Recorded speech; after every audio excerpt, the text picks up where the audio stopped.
ng bayan, maasahan anumang panahon. Magandang araw po sa lahat. Narito ang update kay Bagyong Aghun ngayong araw ng May 26, 2024. Lumakas pa si Bagyong Aghun bilang tropical storm habang binabaybay ang katubigan ng Tayabas Bay sa Quezon. Sa mga oras na ito, ang sentro ng Bagyong Aghun ay tinatayang nasa mga katubigan ng Lucena City sa Quezon Province. Kumikilos ito ng pahilagang kanluran sa bilis na 10 km per hour.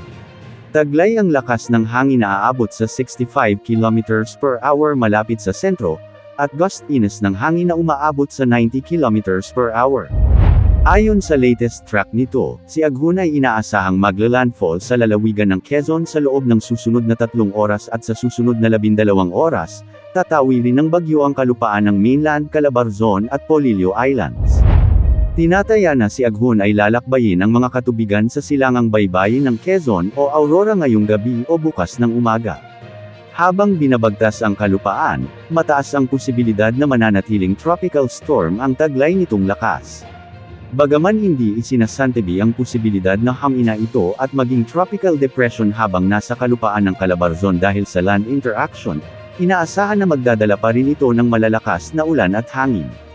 Mula Lunes hanggang sa natitirang bahagi ng forecast period, si Bagyong Aghun ay unti-unting bibilas pahilagang silangan habang lumalakas bilang severe tropical storm.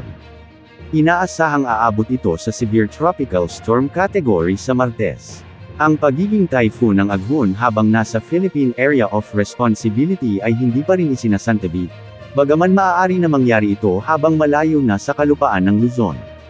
Sa forecast track, maaaring lumabas ng Area of Responsibility Region ang Aghun sa Miyerkules. Para sa tinatayang dami ng ulan ngayong araw ay posibleng umabot sa 200 mm sa Quezon. Posible namang umabot sa 100 hanggang 200 mm sa Aurora, silangang bahagi ng Bulacan, Rizal, Laguna, Metro Manila, at Camarines Norte. Inaasahan ding babagsak ang 50 hanggang 100 mm ng ulan sa Nueva Ecija, nalalabing bahagi ng Bulacan, silangang bahagi ng Pampanga, nalalabing bahagi ng Calabarzon, Oriental Mindoro, Occidental Mindoro, Romblon, Berries Island, at kanlurang bahagi ng Camarines Sur. At bukas, araw ng Lunes naman para sa tinatayang dami ng ulan, 100 hanggang 200 mm sa Polillo Islands. 50 hanggang 100 mm naman sa silangang bahagi ng Isabela, Aurora, hilagang bahagi ng Quezon, silangang bahagi ng Bulacan at Rizal, at Camarines Norte. Ang inaasahang dami ng ulan ay mas mataas sa mga bundok o mataas na lugar. Mataas ang tsansa na magdulot ng pagbaha at mga landslides. Sa ngayon nakataas na ang Tropical Cyclone Wind Signal number 2 sa mga lalawigan ng northern and central portions ng Quezon, kasama ang Polillo Islands. Signal number 1 naman sa southeastern portion ng Isabela, southern portion ng Quirino, southern portion ng Nueva Vizcaya, the eastern and southern portions of Nueva Ecija, sa Aurora at eastern portion ng Pampanga.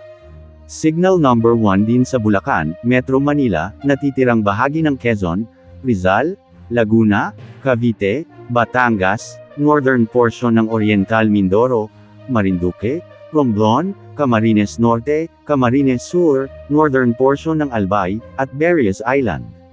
Dahil sa inaasahang pagtawid ng bagyo sa kalupaan ng Calabarzon at Cagayan Valley at sa bahagyan nitong paglakas habang nasa Philippine Sea, asahan na sa mga susunod na araw ay unti-unti na rin itong hihilain ang mahinang habagat o ang southwesterly wind flow.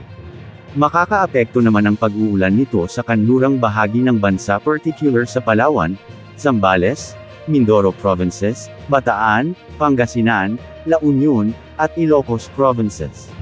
Samantala, magdadala si Bagyong Aghun ng katamtaman hanggang sa maalon na karagatan mula 1.5 hanggang 3.5 meters sa mga baybaying dagat sa kahabaan ng seaboard ng Calabarzon, Mimaropa, Bicol Region, at hilagang seaboard ng kanlurang Visayas.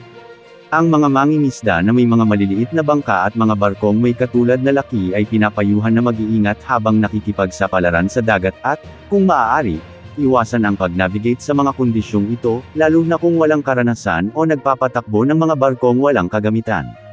Mag-ingat po tayong lahat. Narito naman ang wind outlook ng bagyo sa susunod na mga araw at sa nagbabantang habagat.